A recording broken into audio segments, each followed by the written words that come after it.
Tere päevast kõigile, tere hommikust. Mul on hea meel tervitada Sotsiaalkomisjoni liikmeid ja majanduskomisjoni liikmeid ühisistungil.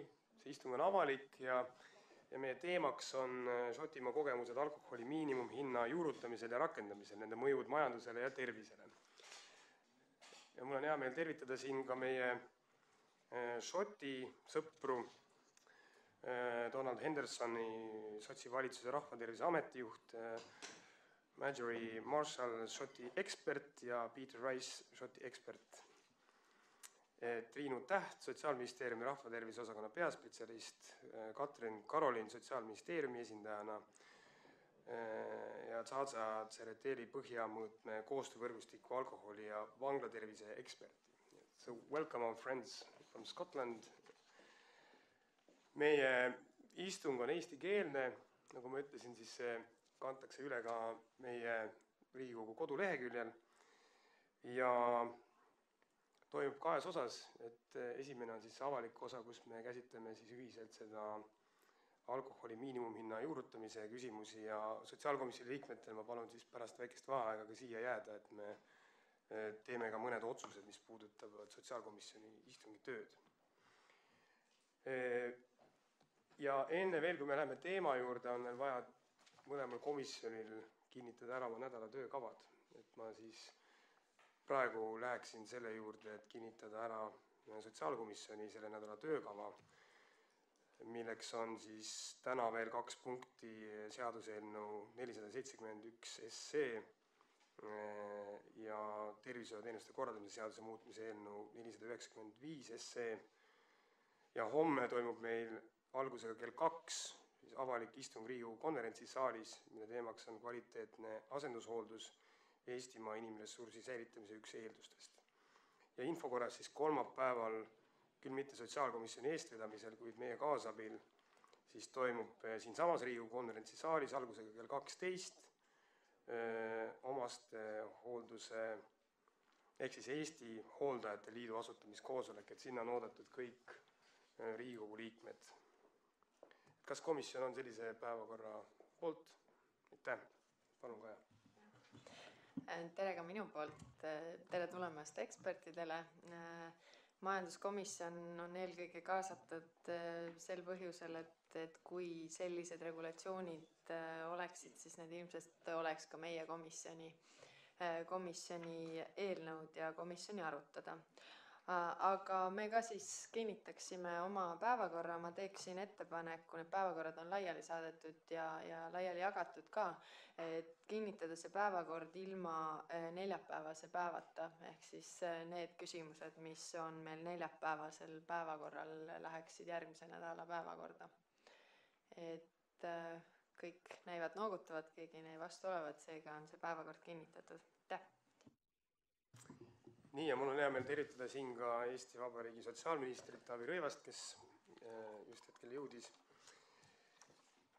Ja lähme siis nüüd selle teema juurde, et võib-olla lihtsalt paar mõtet meie poolt, et Eestimaal on üheks tõsiseks probleemiks alkoholi liittarbimine ja riik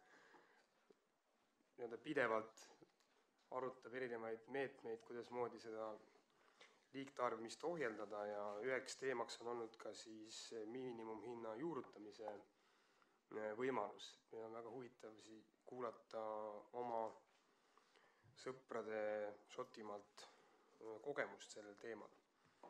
Et ma annakski hea meelega sõna siis meie Šoti sõprade esindajale. Palun.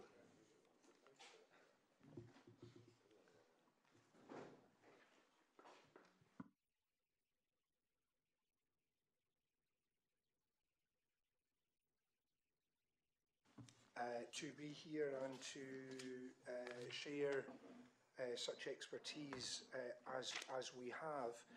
I will make some preliminary remarks from the Ministry, and then I will be followed by my 2 colleagues to talk about more of the detail. Each of them will introduce themselves when they speak. I'm Head of Public Health within the Scottish Government. I'm not a medical professional. I'm a policy officer within the government.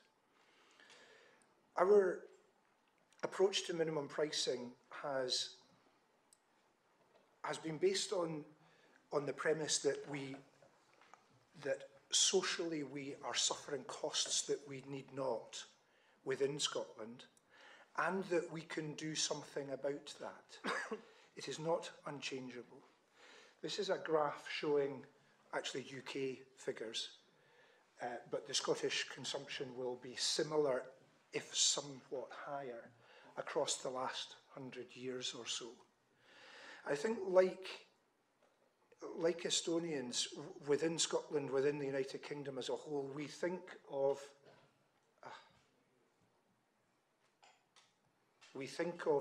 alcohol being part of our culture.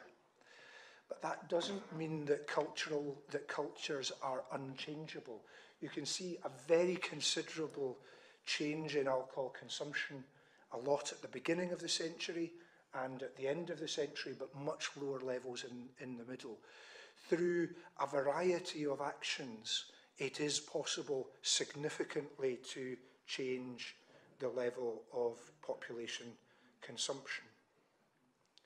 Now, within Scotland, we concluded in the last number of years that there was not only a financial cost, but a significant financial cost to the style and totality of our alcohol consumption.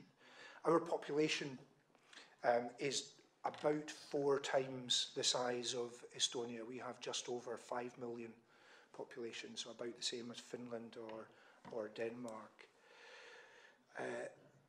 But these costs total considerable amounts, and is not just related to health. There's a criminal justice cost, there are wider economic costs, because if people are absent from work or not working effectively, there is a cost. And there is a human cost, which my economist colleagues put a value on, but there's a human cost in terms of domestic violence and in terms of family life and in other aspects. And in Scotland, the total, we believe, is over £3.5 billion, over €4 billion, over €1,000 per adult per year. And as I say, these costs do not arise simply in one policy area, but nor do they arise only among people who are dependent. The industry would sometimes have us believe that these costs are only about if somebody is an alcoholic. Actually, these costs arise progressively across all consumptions. So what measures work best in our experience? Having established in the Scottish data that there was a significant problem which government could and should do something about, we looked at the evidence of what works, what measures make a difference, and there are measures that make a difference. Clearly, diagnosis and treatment, my colleague Dr. Peter Rice can speak more to that, does make a difference, and we have invested money in that. The evidence is within the United Kingdom and internationally that the availability of alcohol, what kind of shops, how numerous these shops are, what times of the day, that has a difference, and there has been a very significant increase in the availability of alcohol in the last 30 to 40 years across the United Kingdom. There are education measures that we can and should do something about, but price is an essential component to that. If we don't address price, then we're not completing the policy package. Now, on the back of that work to look at the evidence, we developed an alcohol strategy in around 2008, which deliberately took a whole population approach. This is not about simply having a policy based around people who we know drink much too much or even are already alcoholic. This is about alcohol's place in society as a whole, and therefore we have to some extent to look across the whole population. It is based very closely on what the World Health Organization tell us is effective, and that covers the sorts of areas I was talking about. In Scotland, we have over 40 individual actions covering prevention and treatment and education, licensing about who can sell and when they can sell alcohol. And we have invested from central government quite considerable sums of money since 2008, in addition to the spending that the health service and social services were already committing. Now, why within this does price matter? Well, it's based on some very simple relationships which are very well understood. The Scots economist Adam Smith talked about much of this. Lower price, we know across all product sectors, lower price equals higher consumption. Higher price equals lower consumption. We know in health that higher personal consumption of alcohol equals greater risk of harm and greater harm. It will depend on the individual, but in general terms, the more you drink, the more damage you are going to suffer in terms of cancer, in terms of cirrhosis, in terms of other impacts on your family life and in work. And therefore, the greatest benefit comes from targeting price change on the products that the heaviest drinkers consume. Because if we're changing prices on products that only light drinkers consume, then by its nature we're not going to have an impact, because we're not going to be looking at the category where where higher personal consumption equals greater harm. And the problem we had in looking at this in Scotland was that the normal way you would do this is through tax. And there are two tax instruments available within the European Union, VAT and excise. But VAT addresses only product value. It is only allowed to look at product value. Excise is only allowed to look at product strength. It's not allowed to look at anything other than product strength. But what we needed to look at was the combination of price and strength, of value and strength. So both VAT and excise missed the mark. We needed a third mechanism, and that mechanism was minimum unit price. First of all, it will only operate in retail. This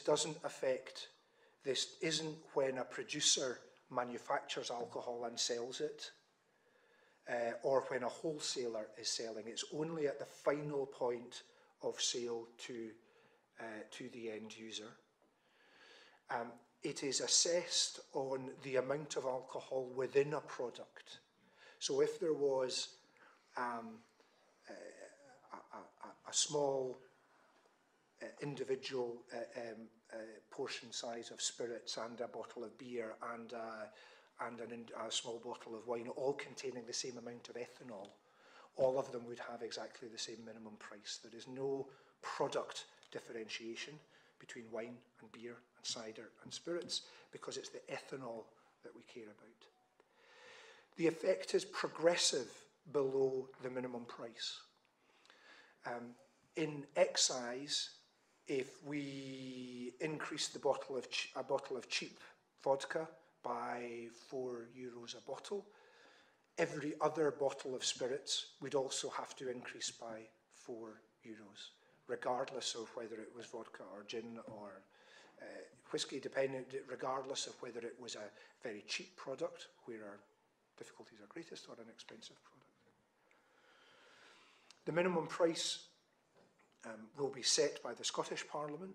It will not, retailers and producers will not have a voice in it, so this is not about protecting their position within a marketplace. And it's a simple mechanism, both to administer, to enforce, and to vary over time. The primary reason this works, though, and this is an illustration of it, Peter Rice will talk more about this, as will Marjorie, is that because people who drink more in Scotland, and also in the United Kingdom as a whole, because they disproportionately drink cheaper products, that means that there is a greater effect on their consumption through minimum price. So a moderate drinker who might be drinking, that's for a man up to 2 bottles of wine a week, for a woman maybe 1.5 bottles of wine a week, there is only a very modest effect. For what we call a hazardous drinker, who might be drinking, perhaps for a man, 3 bottles of wine a week, there is an effect, but it's a helpful effect, but it's not huge. But for a harmful drinker, who at minimum is going to be drinking about 4 bottles of wine a week, more than, at minimum, more than about a litre of vodka a week, there's a very considerable impact. And it's that progression that we wanted to see in the policy, and it's why minimum pricing works and tax doesn't. Now, I'll tell you a little bit about the debate in Scotland. The context, of course, is different in each country, so I'm not saying that the context is the same in Scotland and Estonia. There are, in fact, some differences between the context in Scotland and elsewhere in the United Kingdom, although the factors are more similar. In Scotland, there was a final parliamentary vote in June of last year, which wasn't opposed by any political party, to introduce legislation on minimum price. The measure is supported by our medical profession, by the police, by churches, and by children's charities. It's also supported by the bar and restaurant trade in Scotland.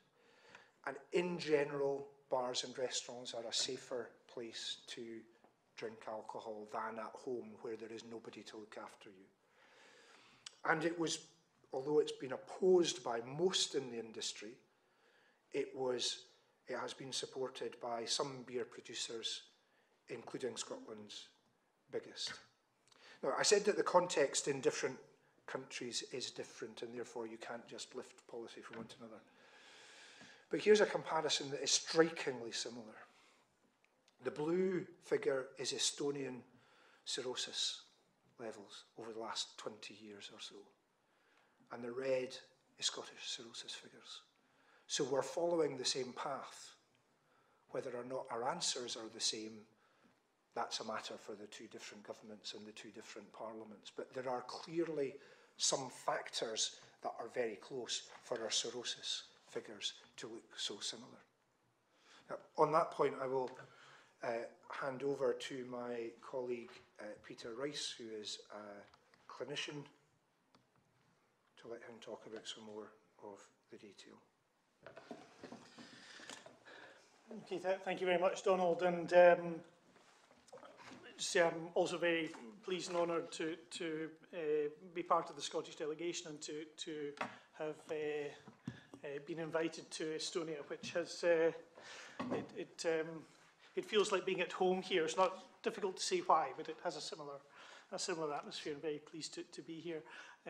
As Donald said, I'm a doctor. I specialised in psychiatry and in addiction psychiatry, where I worked for 25 years running a treatment service in the east coast of Scotland, the city of Dundee, where I have links to the medical school at the University, Perth and surrounding areas.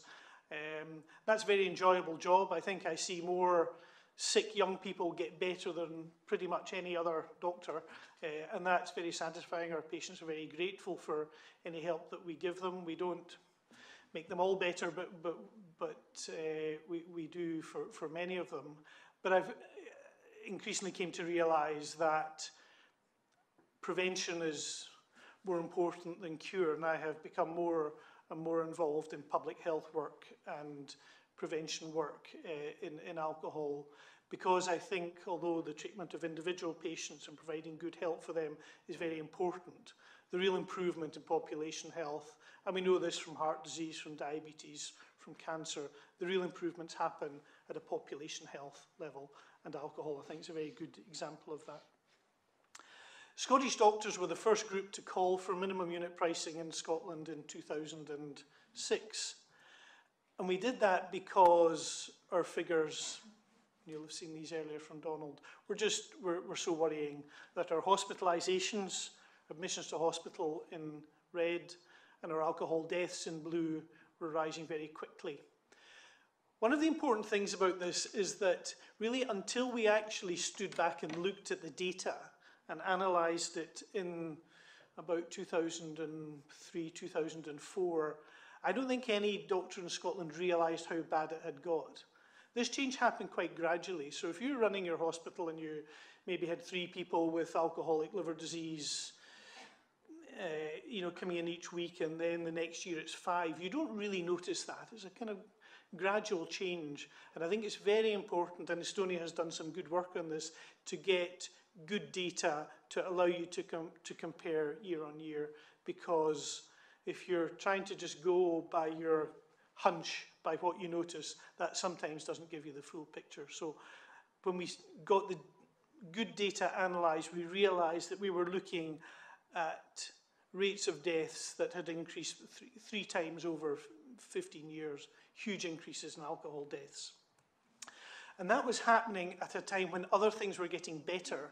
Our death rates from heart disease, from cancer, from chest disease, our road deaths were all improving. That's the band of lines at the bottom that are going down. But liver deaths, you'll see the solid line there, were increasing very rapidly. So alcohol deaths' contribution to overall health harm in Scotland was becoming more and more important. As other things got better, alcohol deaths were getting worse. So our life expectancy was improving, but alcohol meant that wasn't improving as fast as it could be. Estonia, you have probably, I think, a similar story, and this is from some, and there's been, I would like to pay credit to Estonian academics for the work they've done and the publishing they've done. Trinu has been training me on my pronunciation, so this is from Kersti Parna and Kaia Rahu. Is that okay? Who are 2 Estonians who published in Alcohol, and Alcohol is my major international journal, which I'm on the editorial board of, but I didn't see this paper. But this shows that life expectancy in Estonia has improved over this 14-year period. And that, I think, is a major achievement for Estonia and one to be celebrated. But your alcohol-related mortality over that similar period has shown the same trend as ours, of upward. So if it wasn't for alcohol, your improvement in life expectancy would have been even greater than it has been. And alcohol mortality can change very quickly. Donald showed the graph of Scottish alcohol consumption over the 20th century, going up and down really quite rapidly over periods of 5-10 years. And the same can happen in any country. So I think that you would have seen even greater health gains in Estonia had it not been for alcohol. And that's one of the reasons you should pay so much attention to it. It's not simply a public health issue. We know that a lot of violence, domestic violence in Scotland is alcohol related, but our health data is probably better than our police data. So that's what we tend to use to measure trends. We know, for instance, that a lot of child abuse issues in Scotland are related to heavy drinking by adults, but it's difficult to get good figures to compare that each year, whereas something like alcohol-related deaths are pretty accurate, are well recorded, and you can compare each year. So although we speak a lot about health data, that's because the health data is of high quality and allows us to measure trends and comparisons. But it doesn't mean that health is the only thing that matters. What have I seen over my clinical career, really from the mid to late 1980s into the 2000s. In the 1980s, probably it was about half and half of my patients would drink in pubs and bars, and half would drink at home. This is a character from an American sitcom called Cheers, which I don't know if many of you saw that. But now, very few of my patients now drink in pubs. Almost all of them drink at home, buying their alcohol from big supermarkets. And why is that important? Well, if you're drinking in a well-run pub, there are people around whose job it is, part of whose responsibility is, to make sure that things don't get too bad. If you get too drunk, they're supposed to stop you. So these bar staff here, part of their job is to do that. And if they don't do that, in Scotland, their licence will be taken away from them. If there's too much trouble in pubs, if there's too many drunk people in the pub, then the licence can be removed. And that is an important regulatory measure. In our current drinking situation, that doesn't work anymore. The checkout operator in the store has no idea what happens with the alcohol once the person goes home. So the old systems that we had of regulating alcohol consumption and controlling harm, of making sure that bars and pubs were well run, don't apply to our current situation. And we need to look at different regulatory mechanisms, because you can't blame this checkout operator if the person who buys a bottle of vodka goes home and drinks that and starts being violent to their family. It's a very important thing to try to prevent and regulate. So as the alcohol market changes, the kind of regulation that we need to put in place changes. The drinks that my patients drink have changed. In the 1990s, it was mostly strong beer that people drank. Carlsberg Special Brew, made in Denmark, and Tennant Super, which is a Scottish beer. And over the next 20 years, that changed, and vodka, usually made in the United Kingdom, and most of our big cheap vodka brands are made in the UK. They're not from Eastern Europe. And this blue bottle is strong apple cider. That may be a surprise to you, but one of the biggest problem drinks that we have in the United Kingdom now is strong cider, 7.5% by volume, so that's twice the strength of a normal beer. It is very low duty, very low tax, is sold very cheap, and has become a major problem. The point from this, though, is that for the heaviest drinkers, they are not loyal to their product. They move around and they will buy whatever is cheapest and get their effect. They'll even switch from beer to vodka and to ciders. So we see this is a very dynamic market, even amongst my patients, and one that changes very quickly. And I would advise you, I was speaking to some colleagues last night, keep a very close eye on cider and fruit wines, because I think for tax reasons, those are some of the drinks that are particularly risky and potentially to become cheap, powerful, and cause a lot of harm. That's certainly what's happened in the United Kingdom. Okay, Donald touched on this, on what affects levels of harm. What affects the amount of harm that a community experiences? And the World Health Organization sponsored a review, which is now in its second edition, called No Ordinary Commodity. That's an important phrase, that alcohol is not like butter, milk, bread, cheese. It's not a normal commodity. It's an unusual commodity. It's a drug, and a drug which can cause harm as well as pleasure. So all of our drugs can have beneficial effects in the right individual at the right dose, and can have harmful effects in the wrong individuals at too high a dose, and alcohol is no different from that. So this review, I think, has informed much of the World Health Organization's subsequent policies. And I'll leave the slides with Trinu, and you can read about this in more detail if you want to. But these are the effectiveness of the different measures. So the problem for politicians, and you don't need me to explain this to you, but I'll tell you anyway, is that the effective things are unpopular. Controlling price and availability work. Education in classrooms, everybody loves education in classrooms. Let's tell the children it's bad for them, and that'll solve the problem. It makes very little difference on its own. It can be an important part of an overall message. telling people the strength of alcohol on the labels that they drink, I think probably makes them drink more heavily. This is a 3% beer, this is a 5% beer. Maybe it's just in Scotland that most people then say, I'm going to buy the 5% beer. So information on its own to consumers probably certainly doesn't have an improvement effect. So this is a political difficulty. I understand that the effective things are politically difficult and the ineffective things are politically easy and straightforward, and that's why it calls for some courage really to take things forward. Marketing is important though, particularly for young people. We see a lot of marketing activity now in the United Kingdom. This is my team, Celtic, and Carling is a beer brand. So this baby, whose father bought him a football strip, is advertising beer. This now doesn't happen in the United Kingdom. We managed to get this banned. But for 10 years, this was the norm. You'd see children running around with football tops with beer adverts on it in Scotland, establishing the brand connection and the brand image. Tea in the Park is our biggest music festival in Scotland, sponsored by Tennent's, a beer brand. My kids started going to Tea in the Park when they were about 16, and they knew exactly what Tennent's was from that age. And Budweiser now sponsor the FA Cup, the football cup in England.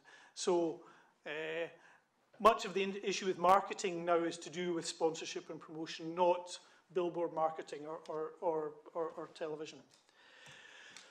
Moving ahead though, and this, Donald again showed this in his slide, there are some grounds to be positive actually about some recent changes in our deaths in Scotland that were rising for so many years have now started to fall. And we have seen the same trends in Estonia, and I'll speak about that in a minute. One possibility is that the recession may actually be helping here, that as prices go up, as incomes come down in the United Kingdom, as people have less disposable income, they buy less alcohol. And this study from the British Medical Journal shows that in previous periods of recession in the United Kingdom, alcohol consumption comes down, and in fact health improves. Now, of course, we wouldn't advocate continued recession as a measure to control things, but I think it just shows how important the economics of this is. And this paper by Tavi Lai and Jarno Habicht in an international journal looking at Estonia showed the same pattern. Decline in alcohol consumption in Estonia. Is it your strengthened alcohol policy, or is it economic downturn? And I read this paper and I thought, I wish I'd written that, because I could have written exactly the same thing about Scotland. So again, a good bit of Estonian research. Quickly to move on to why minimum pricing. A very important notion of minimum pricing is the idea of trading down, of substitution. So someone may start off drinking an expensive brand. As the drinking becomes more heavily, they move to a mid-price brand. And then as the drinking really gets to take hold of them, they move to the very cheapest brand, and these are all of vodka. So Billionaire vodka, which probably costs about 40 euros a bottle. Smirnoff, which will cost about maybe 15, 16 euros a bottle in the UK, and the supermarket brand that will cost about 10 euros. So this trading down is a very, very important notion to understand. And one of the reasons that minimum pricing is important is it controls things right at the bottom of the market. So just to finish off, I think, because I know time is short, we've had a couple of good examples of research on minimum price from other parts of the world. In Saskatchewan in Canada, they implemented a policy that's similar to our Scottish policy, increasing their minimum price by about 5 to 10%. And they described that as moving close to the public health ideal, which was represented by Scotland.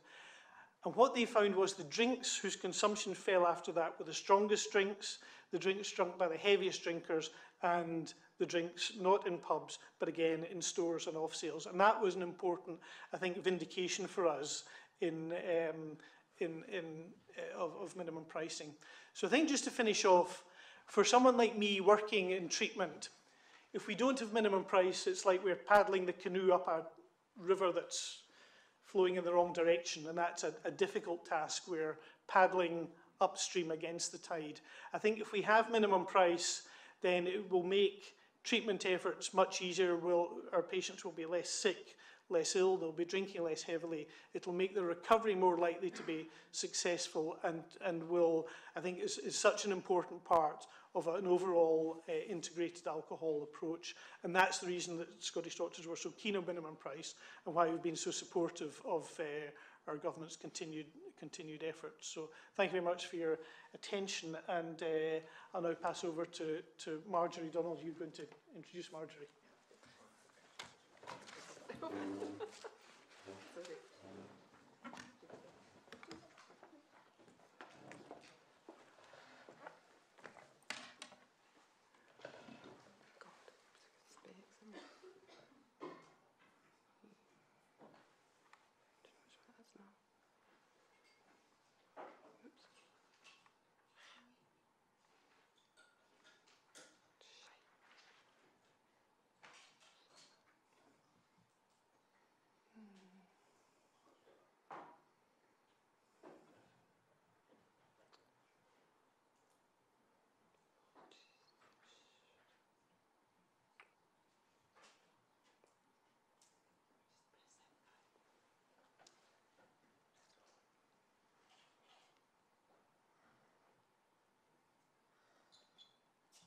Apologies. My name's Marjorie Marshall. I'm a government economist within the Scottish Government, and I'm part of the analytical team that has supported my policy colleagues and the ministers in taking forward legislation for minimum unit price. I want to give a brief description of the alcohol market within Scotland and the impact that we are estimating that minimum unit price will have on that market.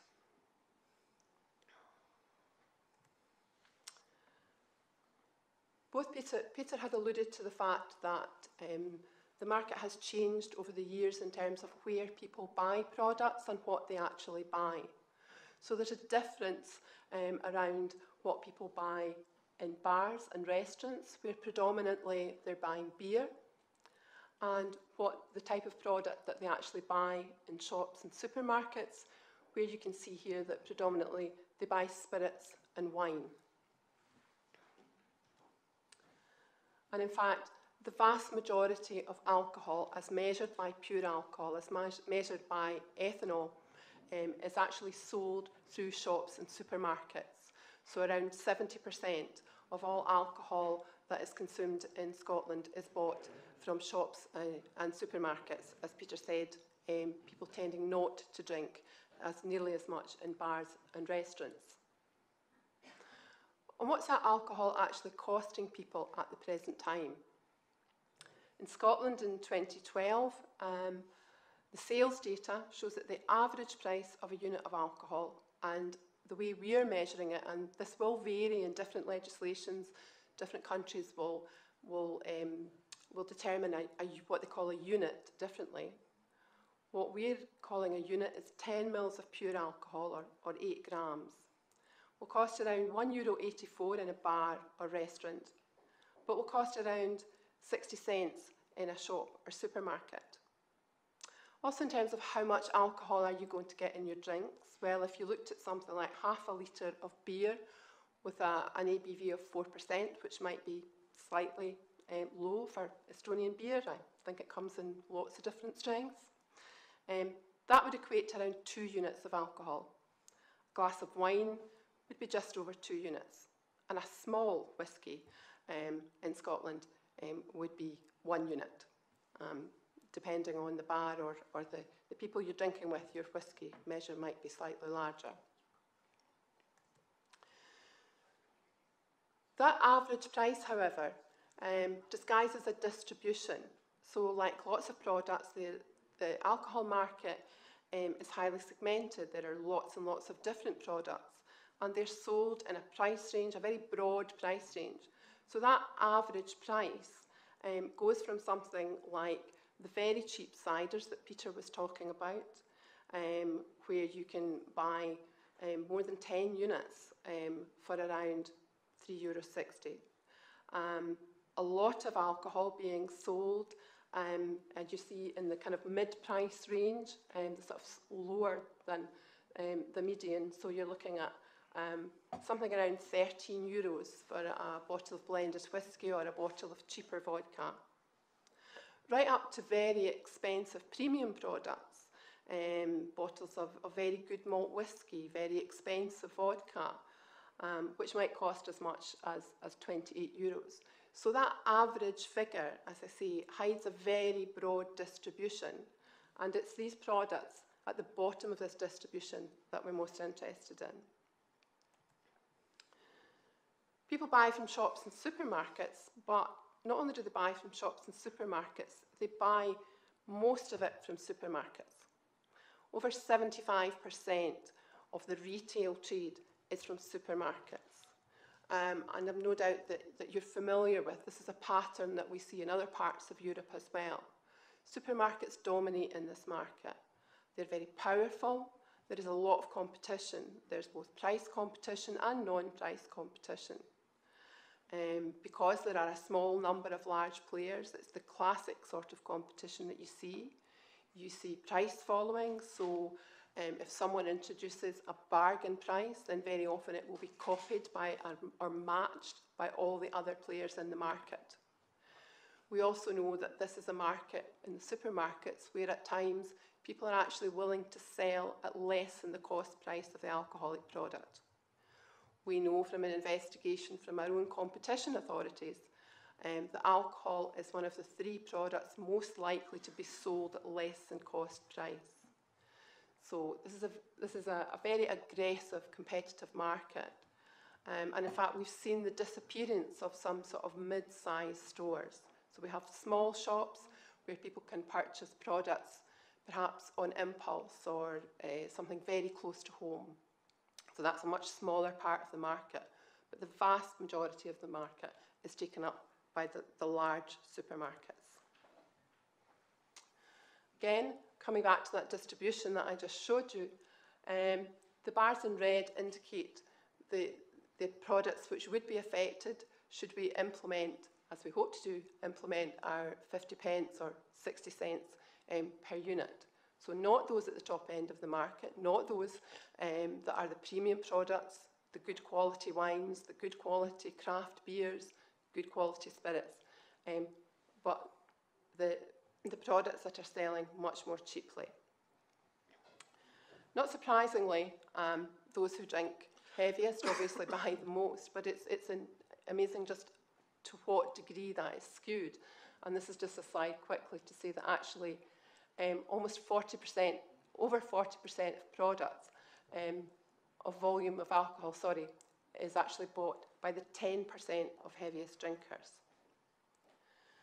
Both Donald and Peter have already alluded to the importance of price, because we know that both individuals and populations will respond to increased prices by decreasing their consumption of alcohol. So although it's an unusual good in some ways because of the harm it causes, it's a normal good in that we do respond to price signals. We also know that those who drink heavily, again as Peter has alluded to, tend to buy the cheaper drink. As we've been developing our policy, we needed obviously to estimate the impact that minimum price could have, not just on the market, but most importantly on the potential changes in consumption and harm.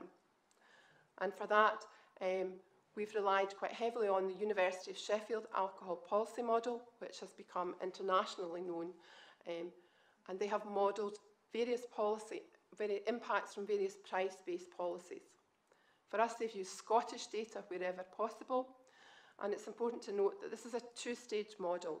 It looks at changes in consumption, following on from a change in price, and in changes in harm, and in the harms that others have outlined. Not unsurprisingly, as you might expect, the higher the level of minimum price, the higher the reduction in consumption, the more reduction you get. So for a 50p minimum price, we would anticipate that overall we would see a reduction of just under 6%. But this is not evenly spread across all types of drinker. we would expect less than 3% reduction in consumption for someone who's drinking moderately, but well over 10% for someone who's drinking in the harmful category as outlined. So that's those who are drinking around a litre and a half of vodka a week at a very minimum. Again, a similar pattern we've seen in terms of how much extra money we would expect people to spend in terms of euros per year, just over 20 euros a year overall, but much, much more if you're a harmful, a heavy drinker, something around 150 euros a year. The impact on harms, also modelling, looking at the number of deaths that we can anticipate are prevented. And the modelling allowed us to have estimates for both the impact after 1 year and after 10 years. So after 1 year, we're looking at an overall reduction in deaths of around 60 a year. But at 10 years, every year we would expect 300 fewer deaths. Reductions in hospitalisations, number of people actually being admitted to hospital, and also a reduction in crime. Peter alluded to the fact that we now have some evidence from Canada, from both British Columbia and Saskatchewan, showing that increases in minimum price there were associated with reductions in consumption. We said that it's a good that responds to price, and Donald already began to allude to why minimum price and not taxation or VAT. Minimum price quite clearly sets a price floor and doesn't affect those products that are directly affect those products priced higher than that.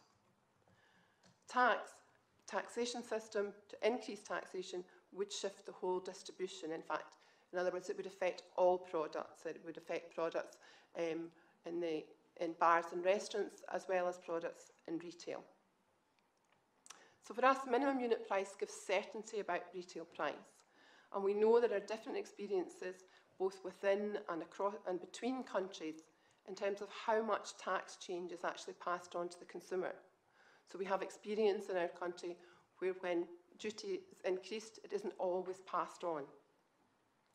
There is also minimum unit price means there's no encouragement for retailers to price alcohol particularly cheaply, subsidising it through other products.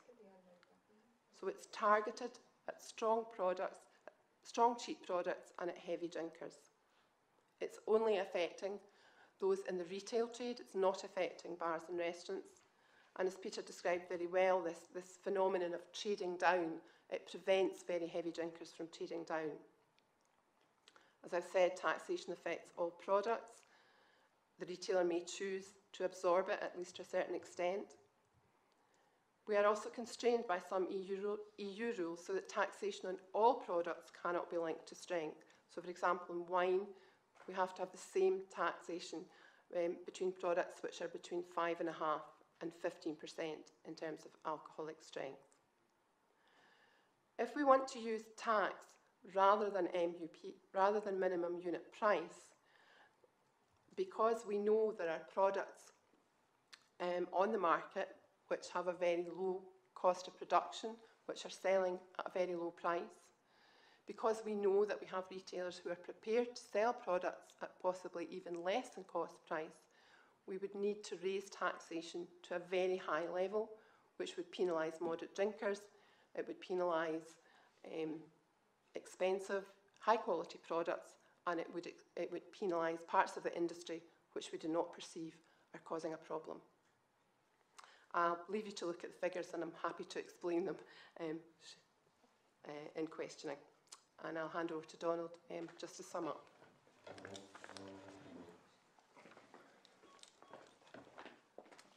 Thanks, Marjorie. I'll be very brief.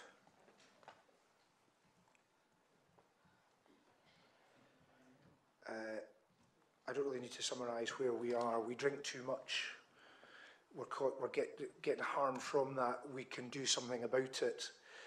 But the industry disagrees with us, and the whisky and wine industries have taken us to court in Scotland. They've attempted to claim we're acting illegally in a number of different ways. The key issue is around the European treaties, around free trade. Article 34 says thou shalt have free trade. Article 36 says, well, you don't have to have it if it's for reasons of health, public security, public morality. We had a hearing in the High Court earlier this year in Scotland, and we won convincingly. But the industry have appealed, and it will be early next year before there is an appeal hearing, but we're confident of success. Two crucial things, I think, remain for me to say. One is that when we do come to implement, we have what's called a sunset clause. We want this policy to work. We're confident it will work. But we have set up evaluation arrangements, and if it's shown not to be working, the law will automatically fall 5 years after implementation. And we think that that's important. We've been discussing with the European Commission its importance. The thing I'd like to close with is we're delighted to bring what expertise we have to help colleagues, but there's something in it for us as well. We believe we have a crucial case before the domestic courts, but it's going to be, I think, in front of Luxembourg at some stage. This isn't just about alcohol. This is about the use of price in any public health measure. The European Court has never been invited to look at a case like this. They've had lots of tobacco cases, but they're different. The public objective is different. The legislation is different. There have been lots of other free trade cases, but there has not, across the 60 years of the Union, been a case quite like this. And we think we will make the case law for the next generation. So if any member state wants, at any point in the next generation, to be able to use price as an instrument to help pursue public health policies, then they should at least be paying attention to what's happening in our case, and perhaps even coming in to support us and to be a friend of the court. I will stop at that stage. I'm sorry, we've slightly overstretched our time, I think, so my apologies for that. Thank you. Enne kui me läheme küsimuste juures, ma annaksin lühidalt sõna ka Taavile. Aitäh!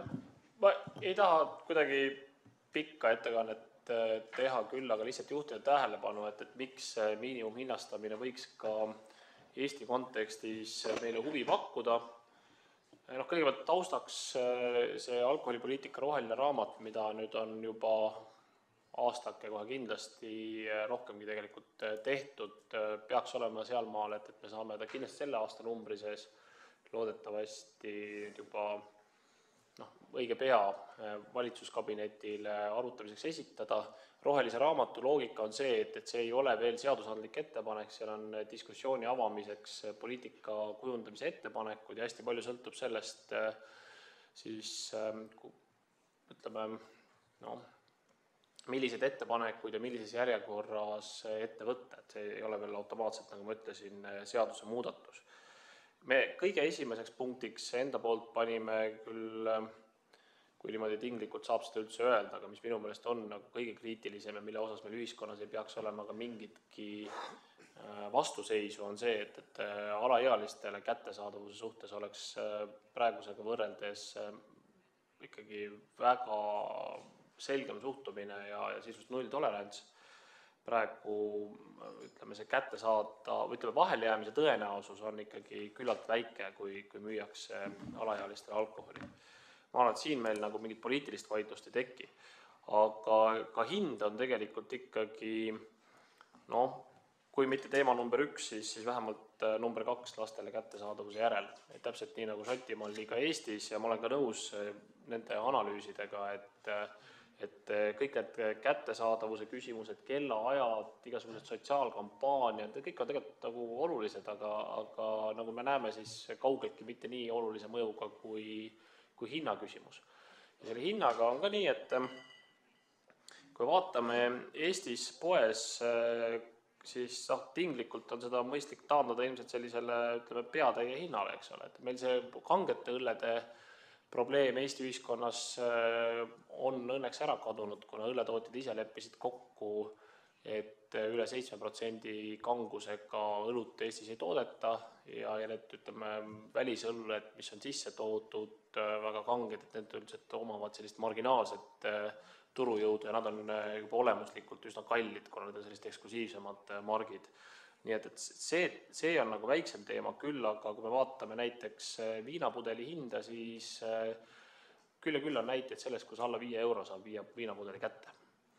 Ja on ka sellist asja, mille vastu miinimumhind kindlasti aitaks, et on näiteid poodidest või kaubanduskettidest, kus viina kasutatakse sellise sissemeelitustootena. Nagu te teate, siis igal poel tüüpiliselt on selleks piimahind, mida siis reklaamitakse, et piim on meil odavam kui konkurentidel, tüüpiliselt on selleks mingil arusaamatul põhjusel banaanihind ja mõned hinnad veel, aga on ka kaubanduskette, kes kasutavad selleks viina hinda ja kui me vaatame, mis on kõige enim müüdud kaubaartikkel suurtes kaubanduskettides, siis kipub selleks olema lauaviin. Ehk siis seda inglise keeles võimatu tõlkida, aga see on üks lihtsalt hästi populaarne, hästi odav viinapudel, mis maksab pool liitrit 5 eurot. Mida Eestis on teistmoodi kui Šotimaal, on see, et meie idanaaber on Venemaa. Ja lõunanaaber Läti, kelle idanaaber on samuti Venemaa ja kellel on veel ka täiendavalt ka Valgevene ja teised piirid. Miks see on oluline, on see, et sellelt suunalt, kui piiri nagu 100% lukus hoida, on väga keeruline, eriti seda lõunapiiri, mis tuleb Läti kaudust. Lätil on väga suur maismaapiir Venemaaga. Eesti enda piir väidetavalt peab märksa paremini, aga see ei ole ka peamine. Probleem on selles, et iga aktsiisitõus peab arvestama ka sellega, et milline on salatururisk ja see on, ütleme, selline teema, kus me oleme pidevalt natuke kahvlis, aga minu isiklik veendumus ja see, millega me läheme ka rohelise raamatuga ka valitsuse ettepanekuna, on see, et aktsiisitõusud järgnevatel aastatel peaksid olema kiiremad kui seni ja võiks tähendada seda, et nad ikkagi viinapudeli hind poes aktsiisitõusu tulemusel ütleme, kallineb rohkem kui elukallidus tervikuna. Et praegu on nii, et kui me aktsiisi tõstame 5%, siis see tähendab seda, et viinapudeli hind tervikuna läheb selle tõttu võib-olla pisut vähem kui 3% kallimaks. Ja see, kui inflatsiooni tase üldine on ka 3% kanti, siis see tegelikult viinapudeli kättesaadavust ju ei halvenda inimeste jaoks.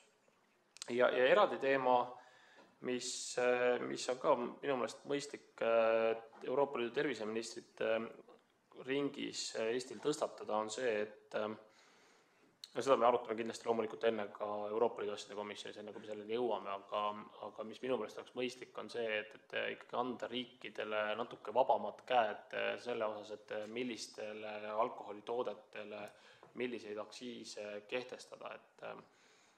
Me siin tegime, et nii nagu Eestis on ka Šotimaal erineva kangusega, erinevate toodanguviisidega alkoholid erinevalt maksustatud ja see on nii, kui ma ei eksis, vähemalt 25 või isegi 26 riigis 28-st.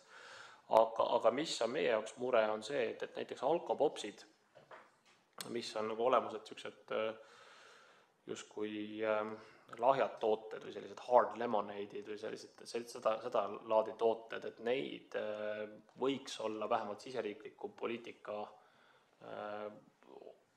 pädevuses tõsta ka kättesaadavuselt näiteks õllest kallimaks tooteks.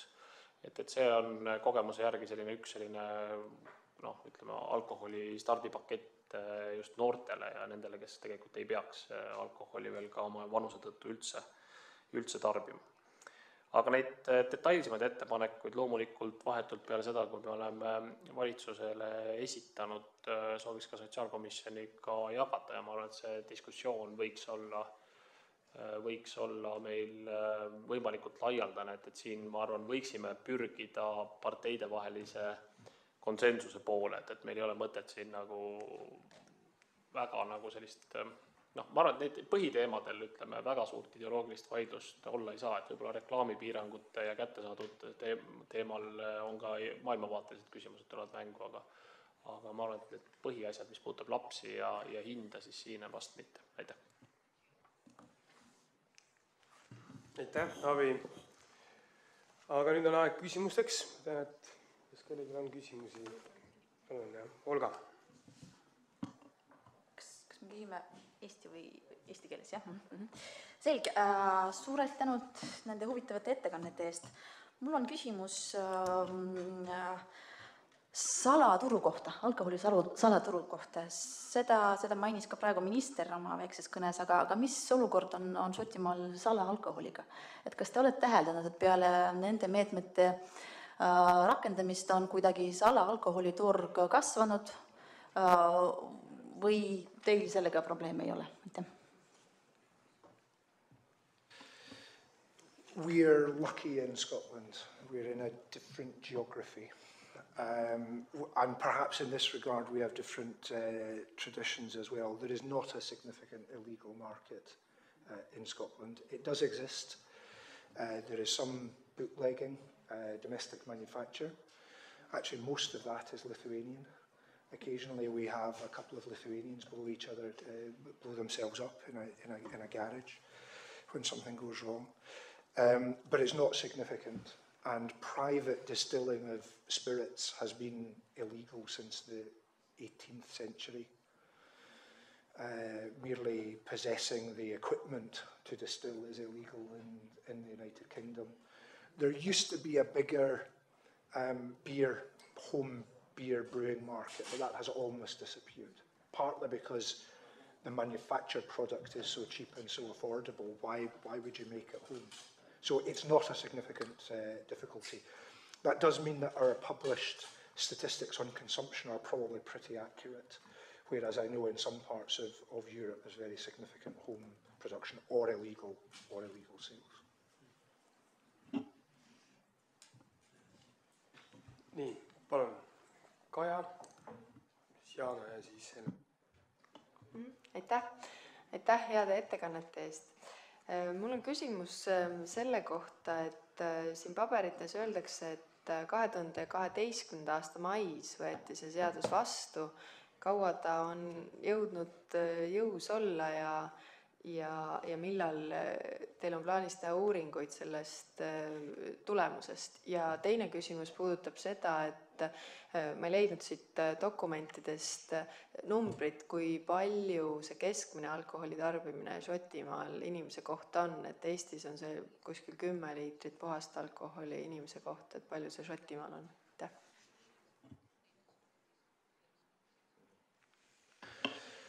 On your first question, we haven't yet implemented because we're in court. And the Scottish courts would not allow us to... We reached a voluntary agreement with the industry not to implement, but that is because the Scottish courts would prevent implementation while there was legal challenge. And that frustrates us. There are lives being lost in Scotland now because the industry is protecting its position. And I mentioned we have the confidence in the policy to introduce a sunset clause into the legislation. So we think we should get 5 years to show it works. And if it doesn't work, fine, the law is finished. In terms of average consumption, we're about 11 litres per head of the population. Adult. Per adult, yes. Mm-hmm. And that has been coming down the last... We think because of the economic situation, it's been declining for about the last 3 years. More gradual, but then a slightly bigger reduction. And that's about 20% higher than UK consumption. UK consumption is probably now at or slightly below 10 litres per person. So we're probably more or less where Estonia is. Jaana, palun.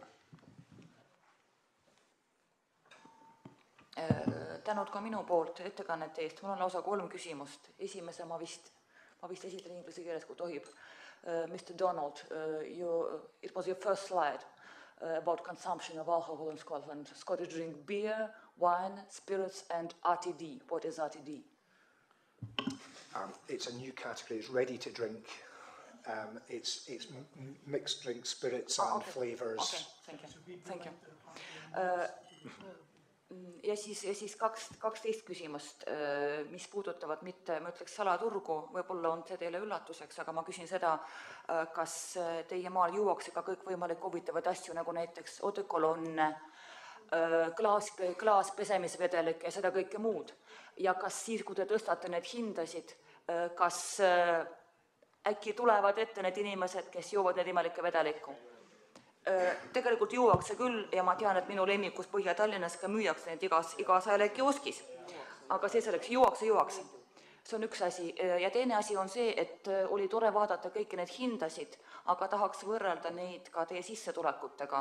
No küsiks niimoodi, et mitu pudelit odavat viina saab endale oma palga eest, nädalapalga eest või palga eest osta inimene, kes saab miinimumpalka. Aitäh.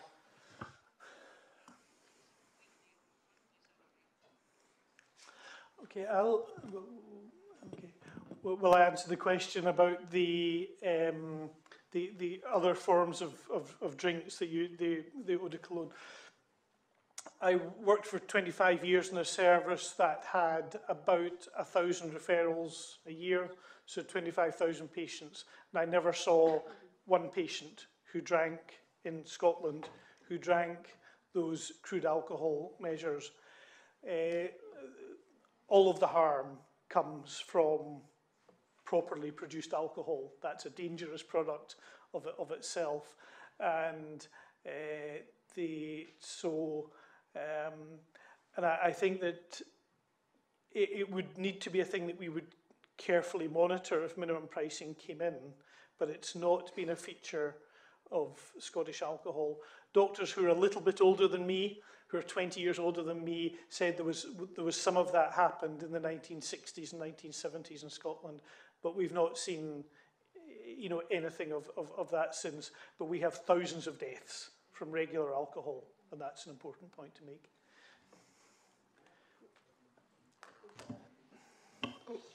Yes, thank you. A very important point actually about affordability. In terms of affordability, the average gross income in Scotland is around €30,000 per year, and even on minimum wage, it's around €13,500 per year, so significantly higher than perhaps numbers in Estonia, certainly out with Tallinn. Minimum wage is around €7 per hour. So you begin to see that actually it's the affordability that has increased by around 60% since the 1980s. So cheap alcohol is very cheap in relative terms. It's highly affordable. Thank you. Helmen, palun.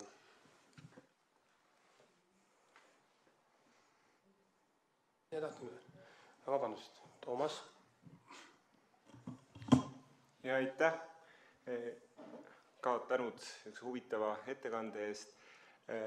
Küsiks niimoodi, et mina on aru saanud, et toitumine on veel suurem kulu, sest ebatervislikust toitumisest ka kaasneb kõik. Kas te olete ka arutanud seda teemat, et rämps toidule samamoodi hinna lagi kehtestada ja ka teinud uuringuid, et palju see siis võiks kasu tuua riigile? Aitäh.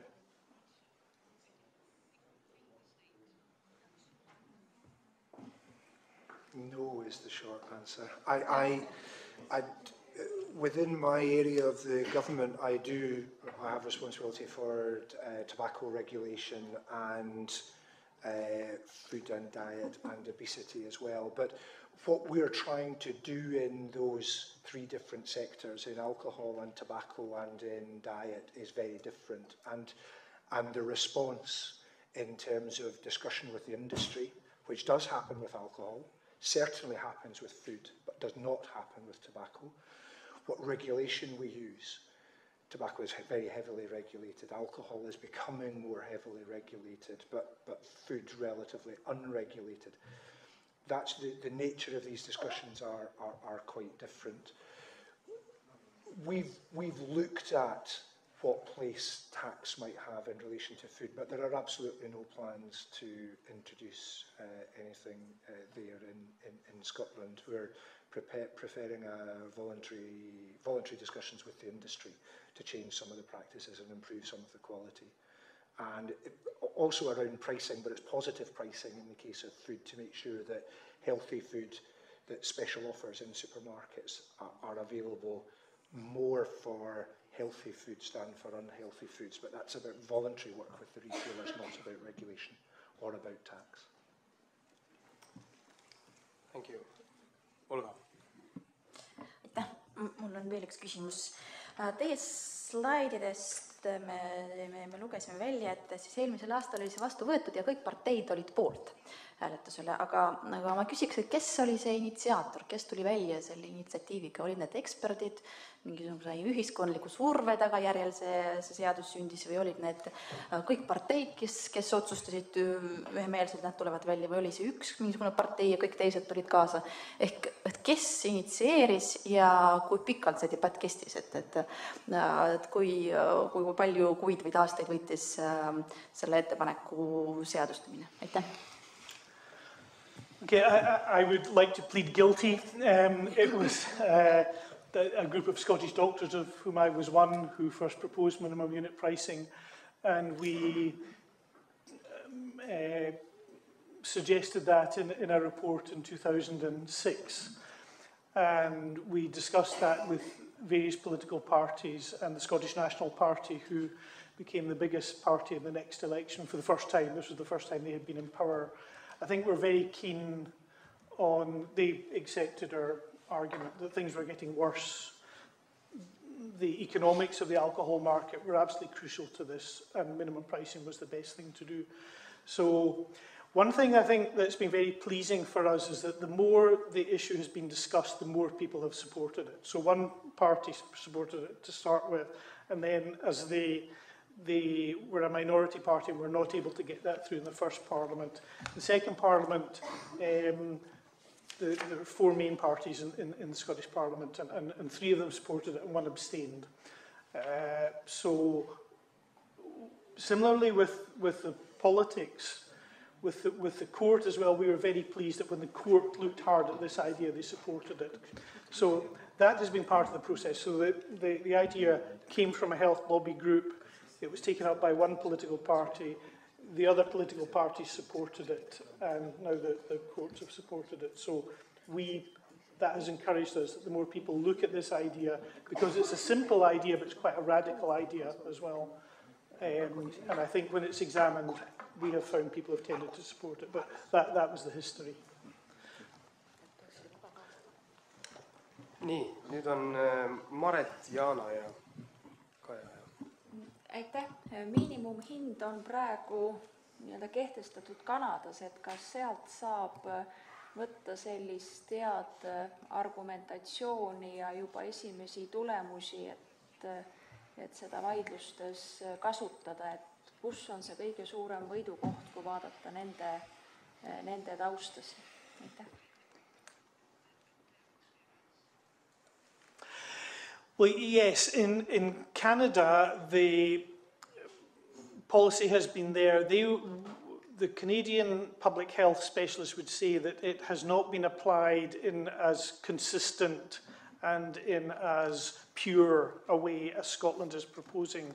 So different drinks will have different levels of minimum pricing, and the level of minimum price will vary from year to year depending on the politics. So some years it will go up, some years it will go down. So that has given us a partial opportunity to study what happens, but not as complete an opportunity as we would like.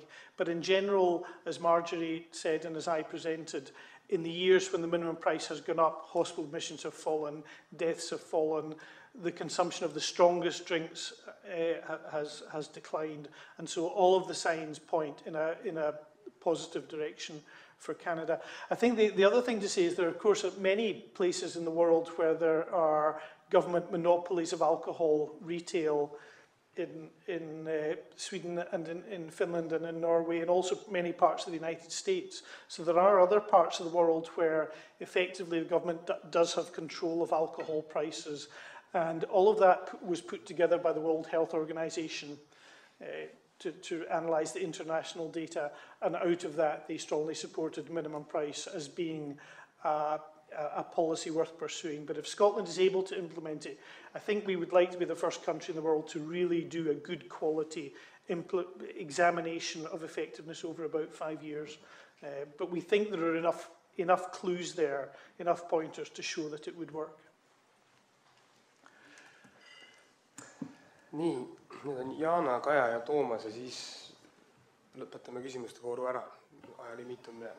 Ja, ma tänan veel kord, mul siin vahepeal natuke hajus tähelepanu, aga mul jäi kõrva üks lause ja see nüüd hakkas mind kummitama. Ma ikka küsin üle, et järgi tean härra Toonelt oma ettekannes lõpus, selles lõpusõnas ütlesite seda, et if we see that it doesn't work, this law will fall automatically in 5 years. Mida see täpsemalt tähendas? Kas see tähendas seda, et 5 aasta pärast vaatate selle ümber või analüüsite tulemusi või mis te teete? It's written into the legislation that unless there is a positive resolution in Parliament, I think after 6 years to allow time for evaluation, unless there is a positive resolution after 6 years, the legislation automatically falls. And that positive vote, because of the politics, will depend on what the effectiveness, what the evaluations look like. And we think that we're confident that they will show effectiveness. If one looks at where alcohol harm comes, people think very quickly about cirrhosis. And because cirrhosis takes years of heavy drinking to arise, people assume that that means that the benefits will take years to arise. But actually, we're clear, and there is good evidence from Canada and indeed from elsewhere, that if you can change alcohol consumption among people who are just a short distance away from cirrhosis, then actually you can make a big difference in 1 and 2 years. But our approach in the sunset clause, the approach of my ministers was that this is, in one sense, interference in the marketplace. And we shouldn't want to see interference in the marketplace unless it's effective. And so if the evaluations show it's not effective, then there's no reason to have the intervention. If it does show that it's effective, if, as we believe will happen, mortality rates come down, hospital admissions come down, levels of abuse within families reduces, criminal justice figures come down, then that will justify the extent, the limited extent of market intervention which has taken place. Kaja ja siis viimane küsimus Toomas. Jättes kõrvale siis alkoholitootjate lobigrupi vastuargumendid, et siis mis need põhilised vastuargumendid sellele miinimumhinna kehtestamisele olid?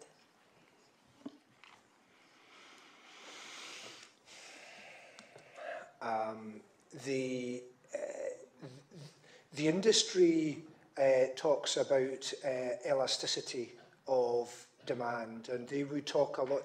In essence, they say it won't be effective. Against the evidence we have, they say it wouldn't be effective.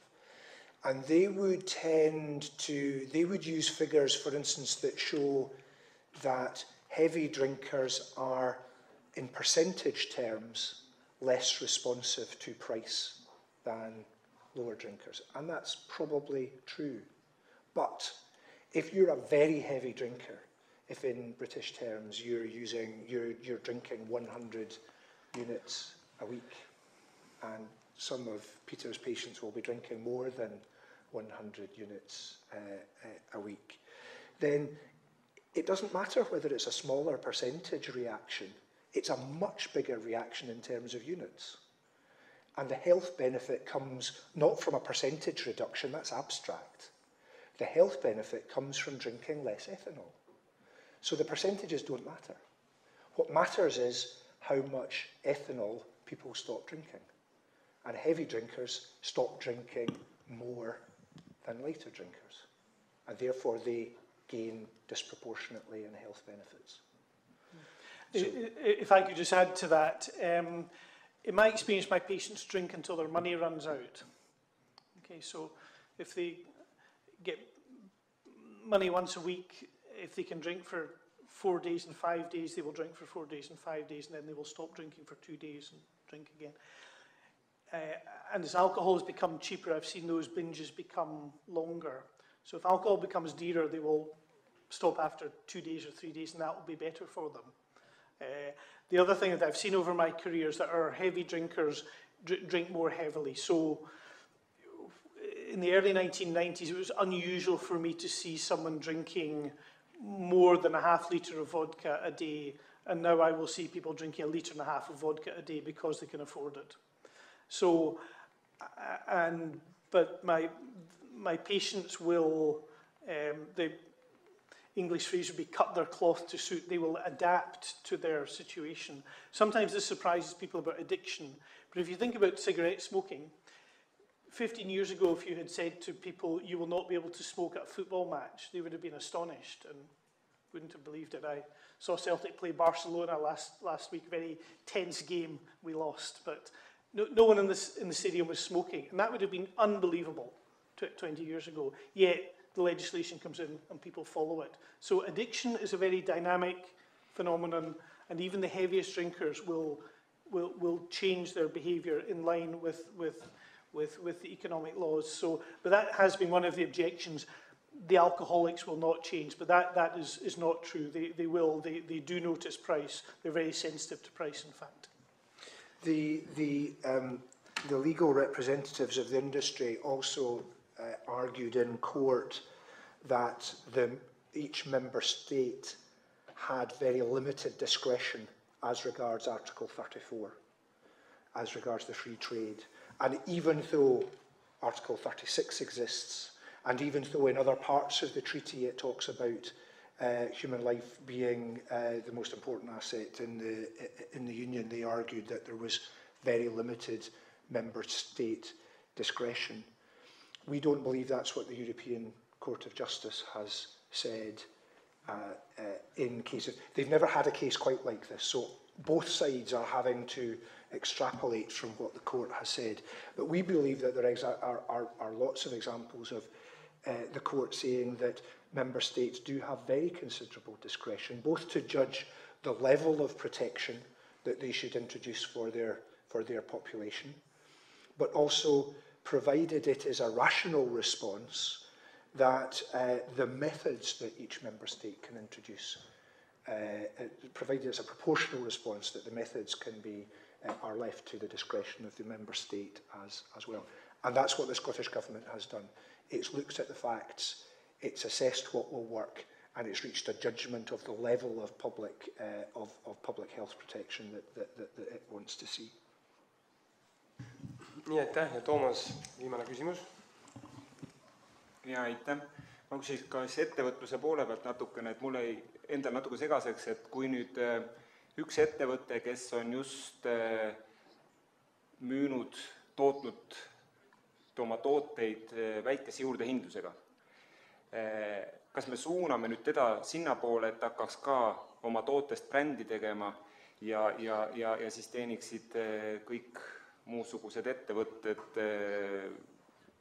reklaamifirmad ja nii edasi vahel, sest tal pole enam kasu sellest nii-öelda efektiivsest ja odavast tootest, et ehk teisisõnu suuname kõik tooted brändimise poole.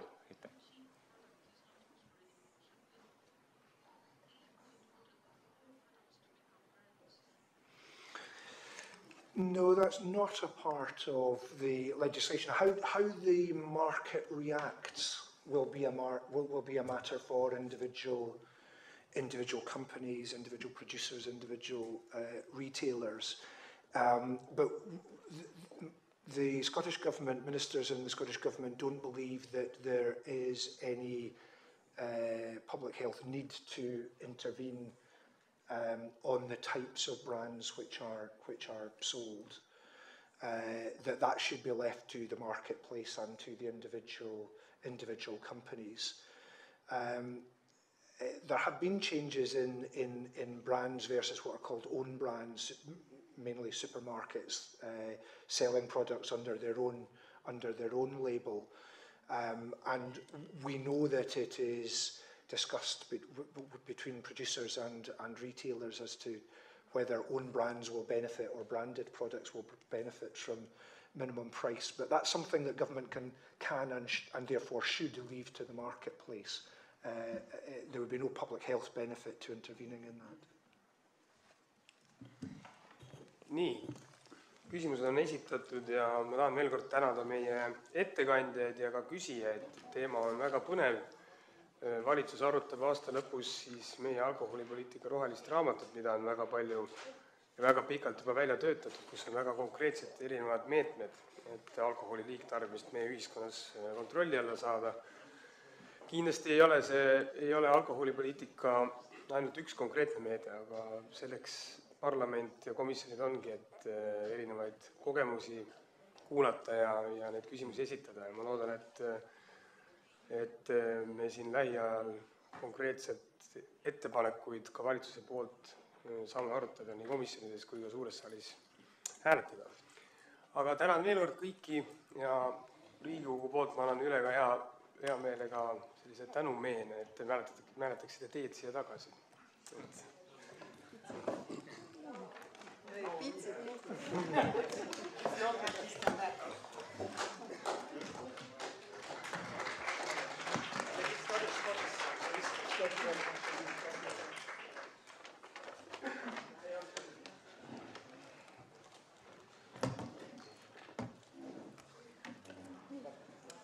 Aga siis hetke pärast jätkame kohe Sotsiaalkomisjoni istungil. Suur tänu majanduskomisjoni liikmed ja